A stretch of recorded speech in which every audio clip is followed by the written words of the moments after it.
So this might be the last story I tell you guys, but then again, that's what I thought about the last story. I told you guys about one of the worst days of my life, and it stirred something in me that wanted to quit sharing with y'all. I also got tired of people questioning what I saw. But I'm over that, I guess, because here I am, ready to tell another tale. Now, you may or may not remember that I started writing these stories after reading about another Marine's experiences, some of which took place on a base in the Mojave Desert called 29 Palms, home to the infamous Lake Bendini swim team. This story takes place there as well. Before you ask, no, he isn't in this story.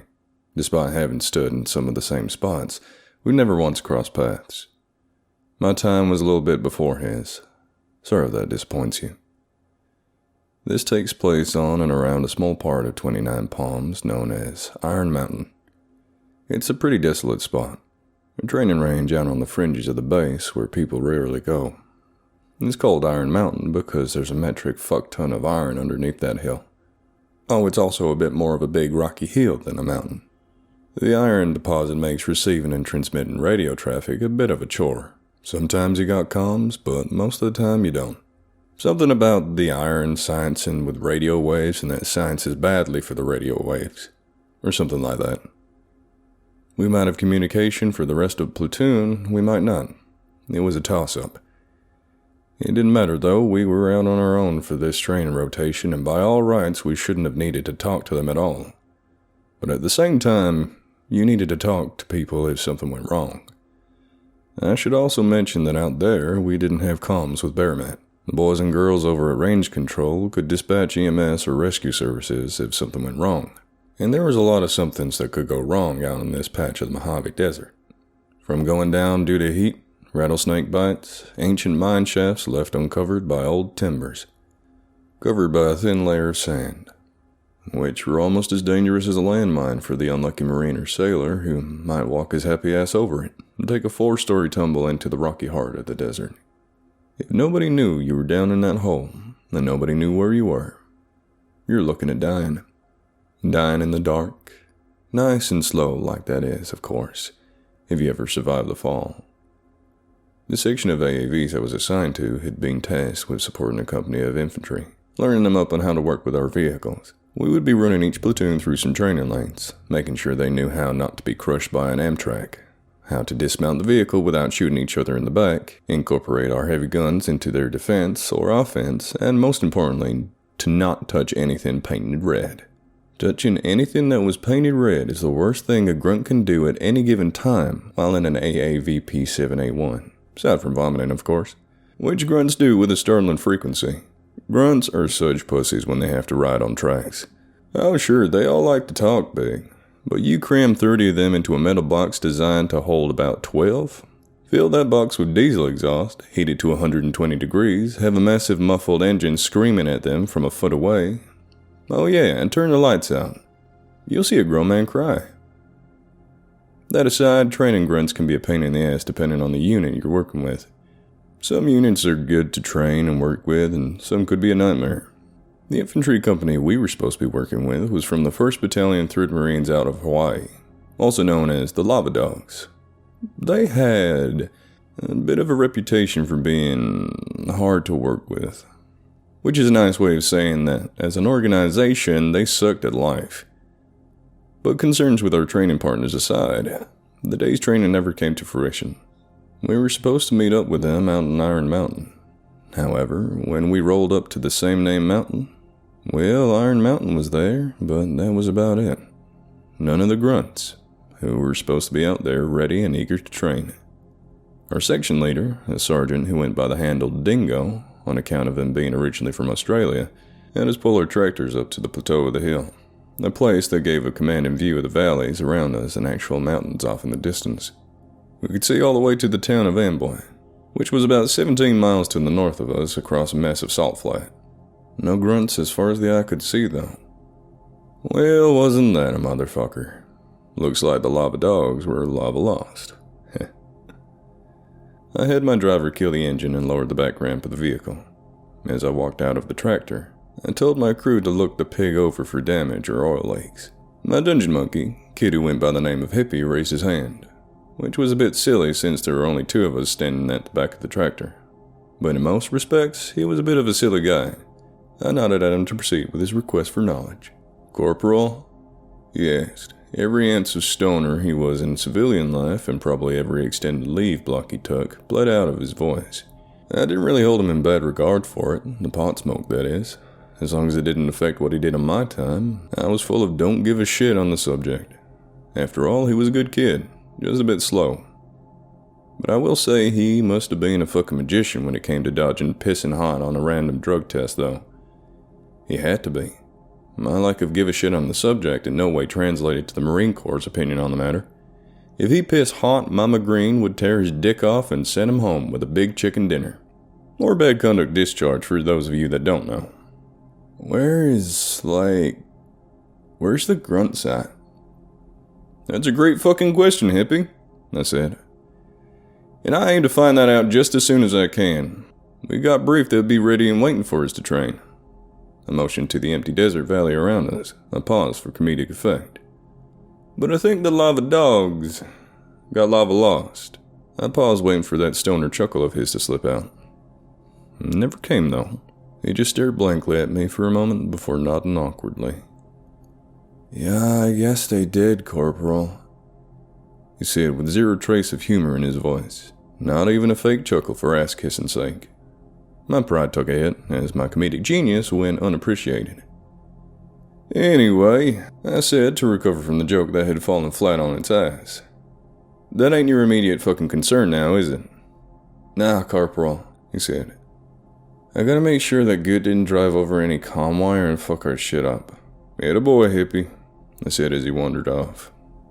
I looked over at Dingo's tractor and saw his crew out and about, going over their vehicle as well. He was standing on top of his tractor with his flak jacket off and his CVC helmet still on. He was holding the transmit button on his earmuff of the helmet and staring off into the distance. Looked like he was trying to get in touch with someone, which would have been a long odds given our current locality. I walked over to his vehicle, lining up a smoke as I went. I used the ladder on the driver's side to climb up to the top of the tractor. I stood next to the sergeant as he tried in vain to make contact with somebody from either our platoon or the lava dogs, listening to one side of a conversation with the ether. I let my eyes wander out across the surrounding environs. It was starting to get chilly as winter was creeping up around us, and the first snows covered the caps of the mountains in the distance. It really was a beautiful place, given the desolate and off in the middle of nowhere locality of 29 Palms. It should come as no surprise that the place had a reputation for being something of a shithole amongst Marines. A shithole with nothing to do, which may be valid for most 20-something Marines, but me, I liked 29. It was quiet, and I like quiet places. You could stand at any given point and stare out across the land for miles and see some of the prettiest country on the planet. If desolate deserts were your thing. Yeah, the Mojave can be a beautiful place. However, it was also the sort of place that would kill you if you didn't respect it. From Marines falling into abandoned mine shafts, the rattlesnakes letting you know you didn't really belong out here, all the way up to plain old human error. This beautiful place kills people every year. It made the safety briefs ridiculously long as fuck. On top of that, there was plenty of weird stuff out here, of an other-than-normal nature. Lights in the desert sky, phantoms in the desert, hillbilly meth-head scrapers who made the family from the Hills Have Eyes look like well-adjusted people, and, of course, the infamously terrifying Desert Yeti snatching up junior Marines and stealing their souls, as well as their ba. All sorts of ooky spooky shit that nobody could explain. Nothing that I felt I couldn't handle, though. Nothing that could compare to my experiences with weird shit thus far in the Marine Corps. I was kind of a dumbass at that point, but all that bullshit aside, I could still appreciate the beauty of the few wild places left, and 29 Palms was one of them. "Roger that, guide of mine." Dingo's voice brought me back to reality. He had apparently gotten comms with somebody back at the platoon. "We'll sit tight and wait for the grunts. Any idea when they'll be making themselves present?" I had a pretty good idea of what Dingo would be hearing on the other side of that conversation. "Roger that, guide of mine. No impact, no idea. Dingo out." He pulled his CVC helmet off and looked over at me. Well, the Napty cunts are looking like knife shows today, he said, pulling a can of Cope Long Cut out of his shoulder pocket. He held out the can to me, but I waved it off. That shit was gross. What does it mean for us, boss? I said, taking a drag from my cigarette. I reckon it means break out the hip pocket classes and the MRAs, Dingo said as he packed a fist-sized wad of dip in his lap. We're gonna be thumbing our six for a while. We've got enough chow and water to gut it for a while, but if they don't show up by tomorrow, we're RTB back to the main side. We'd set up a radio watch on my loudspeaker, and I guess we're stuck for now. Roger that, Sergeant. We spent our day doing typical Marine Corps things. Hip pocket classes, bullshitting, eating MREs, throwing rocks at stuff and each other, setting shit on fire, making the boots fight each other. Normal time killer things. As the night stretched out across the desert and the temperature started to drop, we half expected to see Humvees and 7-tons line up the desert with headlights blazing a path towards Iron Mountain. It would have been just our luck that they would have pulled their shit together and gotten to the range just in time to turn this bitch into a night op. They never came, though. We were settled around a fire when Dingo leaned back and motioned for everyone to shut the fuck up. Anyone else hear that? Yes, the Marines gathered around the fire. I think I did, Sergeant. My driver, a private first class we called the Goot, said. He was of a Puerto Rican extraction and his accent boiled over into his English. It sounded like a gunshot, but like really far away. Did not hear where it came from. Yeah. Dingo acknowledged as he stood up from the fire. He moved toward one of the tracks and climbed up the side, so we could get a better vantage point of our surrounding environs. I followed him, wanted to see if I could see where it was coming from too. We didn't feel particularly threatened, as this was a training base primarily, so there was usually a lot of unidentified gunfire going off in the distance. That was the nature of a place where people shot things. But something about a single gunshot off in the distance had Dingo curious. And I recall thinking that a singular shot floating off into the chilly night's breeze did seem a touch ominous at the time. A thought occurred to me, though. We were off on the fringes of the base, damn near off the invisible boundaries of the fucking thing. Dingo was looking inboard, towards the base, from his vantage point on top of the hog. Yo, Dingo, called up to him. Oi, floated back down to me in the chilly night air. You think it might be coming from Amboy? I could imagine the stocky Australian turning and looking across the salt flats towards the lights of the tourist trap in the distance. I reckon it might be. He called back down to me. The rest of the evening went by with no sign of the grunts, nor any peculiar singular gunshots. We set up a fire watch. 2 Marines would rove the area around the vehicles, keeping an eye out for anything that could be a danger to the sleeping Marines. They carried rifles. They didn't have any ammo though, so the best they could do is make a lot of noise and wake everyone up. I had lost a bet with Dingo. Since he's still in the Marine Corps, for legal purposes, the nature of the bet will go unmentioned. For other legal purposes, that was a joke. That had nothing to do with making our drivers fight each other. But since I'd lost this pretend bet, thanks, Goot, glass job motherfucker. That never happened. I had to stand the balls to 4 watch. My phone alarm went off about 15 minutes to midnight. I came awake to Ben E. King imploring me to allay his fears by standing next to him. I grabbed my phone and managed to turn the musical alarm off. Around the same time, Ben was promised me that he wouldn't cry. I heard no movement from the snoring form of Hippie across from me, nor from Goot sleeping up in the driver's station. I briefly considered dropping my chevrons on one of them and making them stand my watch. It was an attractive yet fleeting thought, as I just wasn't that much of a dickhead. I had had NCOs who pulled shit like that when I was a junior Marine, and I really did not want to emulate the dickheads I had grown to despise. I sat up out of my sleeping bag and the cold hit me right in the nuts. The kind of cold you get in the desert at night goes straight through your bones. It's a miserable fucking thing when you're out there wearing just PT gear. Jesus fuck nuts Christ! I grunted as I reached for my uniform, hoping the sniveling gear would hold off the chill. 5 minutes later, I was standing at the back of my vehicle trying to warm up. The back crewman door of Dingo's track swung open and Doc Wrinkle slid out. He was a perpetually cheery person and an honestly nice guy. He was also the only naval corpsman I'd ever met who voluntarily stood fire watch. Good dude. Morning, bud, he said with that irritatingly perpetual cheerfulness. Fuck you, Doc, I said grumpily, trying to suck every ounce of heat out of that Marlboro Light cigarette I could. Oh, come on, big guy, he said with a laugh. It's a lovely evening, and I couldn't think of anyone else I'd rather spend it with. Bro, did you just dump some meth before you hopped out of that tractor? I said, rubbing my eyes. 'Cause you must be fucking high. High on life, my brother, he shot back. Yeah, anyway, changing the subject. Since you were late for post-brief, I sent them to bed. They heard a few more gunshots, sounded like they were coming from Amboy. Nothing crazy. But Dingo broke out the safety rounds just to be sure.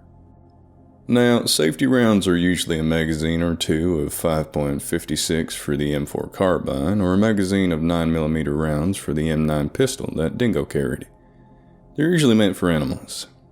But out here in 29 Palms, with its meth head scrapper infestation, they tended to be for bipedal problems as well. I tapped the magazine sitting in the magwell of my rifle. It made the restrained rattling sound that compressed mag spikes make. One of his 29 rounds of the M855 government-issued green tip sitting in it. Doc got a thoughtful look on his face.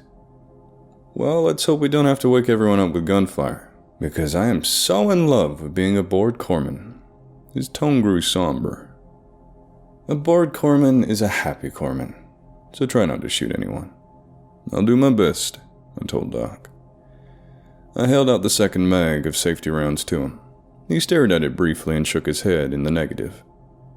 I'm straight, he said in a way of dismissal. I knew that Doc wasn't looking forward to deployment in a combat zone. Not out of cowardice. He had joined the Navy to become a corpsman like his dad. Fix people, not fuck them up.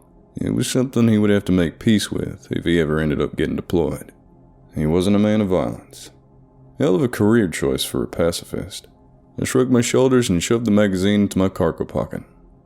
I wasn't going to try and make a federal case out of it. We weren't anywhere close to being in the shit, so what did it matter out here?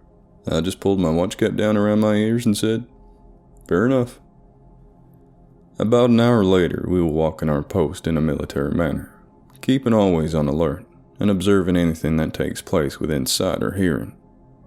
And in the middle of the desert, at balls o'clock in the morning, that meant not a whole fucking lot. So we were actually sitting on a couple of partially large rocks, freezing our balls off and shooting the shit. A small fire burning between our respective rocks. So anyway, Goku has this kid, but it's not like he even cares about him, just fighting. So the internet says Piccolo is his actual dad. Kind of like, Doc, I don't know what the fuck you're talking about, I finally said, interrupting his rambling about some cartoon he liked. You want to talk about guns, fat chicks, or beer, and I'm your guy. But I don't even know how to respond to half the shit you just said. Doug looked over at me in the dark, big grin on his face. You uncultured swine, he said with a chuckle. Correct, I affirmed, taking a drag off my cigarette and looking up at the stars. One good thing about the desert. Without all the light pollution, you got a real good look at the cosmos. I brought my gaze back down to him. But also fuck you. Merle Haggard and Johnny Cash are culture, and you don't know shit about them. We left it that. Doc was from New York City. Wasn't a big country music fan. That's true, I don't. But I also don't know what the inside of my sister feels like either. Oh, I do, I said. Now, I don't normally talk shit on family, but he left that door wide open, and there was no way in hell I wasn't going to walk through it. When is she coming out to visit again? Asking for a bunch of friends. You had sex with a black girl? Doc said, rolling with a verbal punch and winding up his own.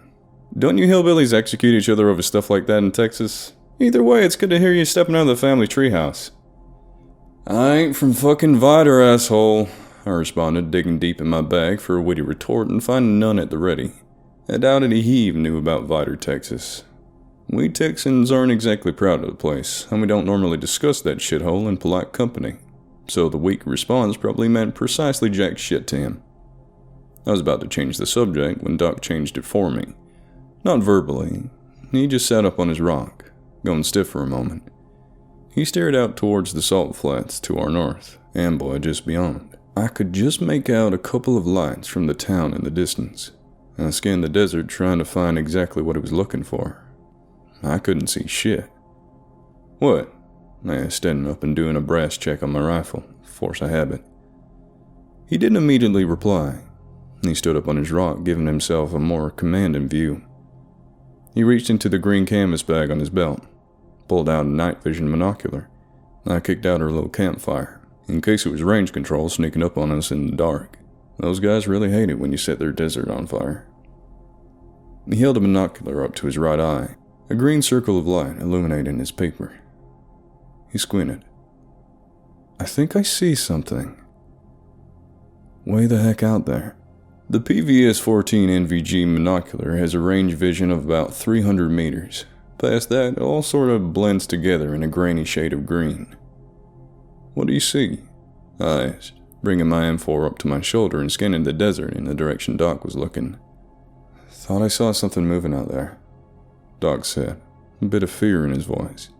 Now, I don't know if it was the wind that started to kick up or something else that sent a chill up my spine, but I involuntarily shuddered and reached down to pull my gator neck up over my face. The cold air had damn near omen of things to come. Doc shivered too, but he never took his eye off the NVG. He merely scanned broader strokes. There is someone out there, he said cryptically. I sighed out loud. I reached up and rubbed my eyes, giving my head a minor shake. I knew there was some stupid shit out in the desert. I don't know if you read my other stories, but this shit seems drawn to me. Even now, after I got out of the Marine Corps, weird shit crosses my path from time to time. Somebody once told me that weird shit happens to everyone. Most people just write it off as something else and go on about their day. Or they have some spooky story to tell, and that gets a chuckle and that's the end of their life amongst paranormal shit. Apparently my fucking problem is that I'm just lucky. The shit I've seen is just a little more in your face and undeniable. Most of it was shit you shared with a therapist, not over drinks with a stripper at Toby's Gentlemen's Club any given Tuesday morning. And don't get me wrong, the girls at Toby's are supportive as hell, but most of them are pursuing degrees outside of parapsychology and are of little help when it comes to my particular set of issues. I could have gotten help whilst I was in the Marine Corps, but anyone will tell you, a trip to see the head shrinker could be a career ender, or worse. I had a buddy that said he heard voices calling his name in the dead of the night. He went to see the wizard, or naval psychologist. The wizard told him point blank that he was making it up for attention. Never even asked him about his time overseas. About being stuck in a burning Amtrak. About listening to his buddies scream for help as they burned alive. About being pulled to safety. About how his first instinct was to get back into the tractor, because he felt that was where he belonged, amongst the flames with his brothers. The whiz never even asked him about anything. Just told him he was a liar. My buddy nodded politely and left the session early. My buddy's next stop was the battalion armory, where he withdrew his personally owned pistol, an old 1911 chambered in a .38 Super Auto his grandfather had carried as a policeman back in Bumfuck, Kentucky. He didn't even leave the armory. He went to a weapons cleaning table, unlatched the gun box, pulled the ancient pistol out, gave it a good rigorous cleaning, making sure it had been clean as the day it rolled off the factory floor. Loaded a magazine with one round, chambered it, placed the muzzle under his chin, and went to be with his fallen brothers. So when good old Dog said he saw someone out in the desert that night, where nobody in their right frame of fucking mind should be, I felt a pang in my chest. Here it comes, I mentally whimpered, just knowing that there was some weird shit out there. But out loud, all I said was, "What are they doing?" "Looks like they're watching us," Doc said. "Could be someone from 1/3 out looking for us. Getting lost in the desert at night sounds like something that someone from 1/3 might get up to." "Oh shit. What if it's a lost roadman guard?" "Fucking doubt that shit," I said under my breath, but knowing that the possibility was always there at old 29. Lost road guards were a common thing. Road guard gets posted in the area to keep people moving into a training area. Training ends and their company or battalion packs up and heads home for the day. Somebody forgets about the road guards, they end up getting left in the desert for a few days. Sometimes they die. Sometimes they live. Sometimes they wander off into the desert and get lost forever. So all I said to Doc was, "Keep your eyes on them. I'll let Dingo know." I woke up Dingo and told him what we might have on our hands. He nodded sleepily, but got up and was starting to wake up his crew. "Handle it, mate," he said to me, pulling out a 20-ounce Red Bull out of his day pack, meaning, go check it out. "We'll try and get range control on the radio, and we'll move up to you, and we'll see what's what from there." I walked back out to Doc, who was still staring out into the desert towards Amboy, through his NVG. "Still got him?" I asked. "Yeah," Doc said without looking away from his NVG. "Let's boogie." It was a woman. Looked like she was a typical small-town desert local. A fucking yokel. Her age was indiscriminate, but not in an ageless beauty sort of way. More in a she'd been forced to march down a whole lot of miles of bad road and tripped over a few rocks along the way. Rocks made out of meth at that. She stood stock still as we approached. When we got close, her face split into a wide grin. Had about as many teeth as a jack-o'-lantern. That broke-tooth smile sent a shiver down my spine. Something about it was malicious, but I couldn't put my thumb on it. I hit her with the flashlight and realized she was filthy, like she'd been stumbling through the desert for a week. She was barefoot in nothing but grandma's panties and an oversized t-shirt advertising a bar I'd never heard of, in some shithole town I'd never even heard of either. Her arms and legs were torn up with scratches and old scabs. The t-shirt from the bar was stained with something I had pegged for old blood, like an old football jersey after a rough game. Her hands were covered in the same, filthy with all manner of who knows what. "Ma'am?" Doc, God bless him, called out to her. I don't think he was even capable of having reservations I had. "We're here to help. You're gonna be alright. Are you injured?" "Injured?" the woman said back. Her voice had a strange quality to it. It almost sounded like more than one person was trying to speak through a voice box, which was still stuffed full of gravel. I remember noticing that something about her eyes wasn't quite cutting the mustard. Something looked strange about them. "Can I be injured? A beating? A cutting? Yes, and many things plague this flesh." Doc looked over at me. I could see the white of his eyes, widening in shock as they were. I didn't need NVGs to know that a look of befuddlement was etched across his otherwise friendly face. I shrugged back at him. "Shock," he mouthed at me, as if that word would explain everything about her situation. Sincerely doubted that was her issue, but there wasn't any way that I could put it to Doc that would have made sense. I took another step forward. Doc mirrored me. He may have been weirded out, but he was a naval corpsman. His sort were naturally inclined to get involved, especially when somebody needed them. My steps were short, more cautious than anything. The hairs on the back of my neck were standing at attention, not quite liking the feel of this whole situation. The woman watched us approach. Her not quite right eyes drilled through us. She reminded me of a spider waiting in ambush. "All right, ma'am," Doc said. "We'll get you some help then. I'm a U.S. Navy hospital corpsman. I can help you." "Help? You have what we need?" I paused in my tracks. That use of the royal "we" was disconcerting. What fucking "we" was she talking about? About 400 meters behind us, I heard an AAV roar to life. The sudden noise in the dead quiet night made me jump. Doc jumped too. We both turned to look behind us. They would be a few minutes more, the drivers having to pick their way down the mountain so they could come pick us up, in case someone needed an evac. Haste may have been advisable, but accidentally rolling a tractor over would have slowed the process of a medevac to a stop. We looked at each other and nodded. The boys were coming, and we would have some backup. We turned to look at the woman, who was now suddenly less than 3 feet away from Doc. He jumped again as he turned and came almost nose to nose with her. She hadn't made a sound when she crossed 15 or 20 feet in the blink of an eye. "Yes," the woman said. I saw Doc take a step back, his face screwed up, as I imagined he'd gotten an ungodly whiff of whatever was on her breath. "You have what we need." "What the fuck?" I said out loud, shifting my rifle to my front and bringing it up slightly, My finger curled around the trigger. Something in me screamed for me to Mozambique this bitch and be done with it. I wish I'd paid it some heed. Consequences be damned. The woman's head turned my way, her not quite right eyes boring into mine. She smiled, like a Bengal tiger smiles at a dude wandering lost in the Sunderbans, I imagined. She looked down at my rifle, and then back up my face. There was something wordless in her smile. Something saying, "Go ahead. Let's see how that works out for you."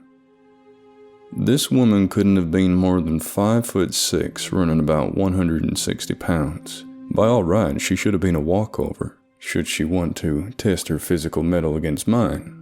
But something told me I was staring at dangerous threat, personified. "Doc," I said, throwing as much warning into my voice as possible. He needed to get away from this thing. "Yeah," was all he said as he took another step back. The woman's head shifted back to Doc. I was happy that the malevolent gaze was off of me, but I felt bad for Doc, who had it with both barrels from point blank. "No. Stay with us," was all she said. Her arm shot out, grabbing him by the collar of his uniform. Grubby, broken nails digging into the collar of his Marpat uniform. I saw Doc's body rock from the impact. I closed the gap as quick as I could. Scared or not, nobody rocks Doc's shit when I'm around. I planted my back foot and raised my other, intending to Spartan kick this desert psycho right in the jaw. I remember staring at the right side of her head as that was my target to be. I pushed off my back foot and sent my size 12 combat boot her way. In a normal situation, I would have drilled her, breaking her jaw. She would have dropped Doc and we would have gotten clear of her. But as with most of these stories, this is anything but a normal situation. I was moving with as much speed and ferocity as I could muster, but that meant nothing to the woman. I try to rationalize this even now, but I'm at a loss. It looked like she was moving outside of time almost. That was the best way I can put it. She leisurely put up her hand and caught the heel of my boot. I instantly lost all my momentum, as if I had just donkey-kicked a dumpster. She didn't even budge. Like the difference in weight and force just didn't apply to her. I was suddenly off balance and wobbling side to side, trying to maintain my footing. The woman looked up at me, with that terrifying jack-o'-lantern grin. "It's just not your day, sweetie," she said, before shoving me back.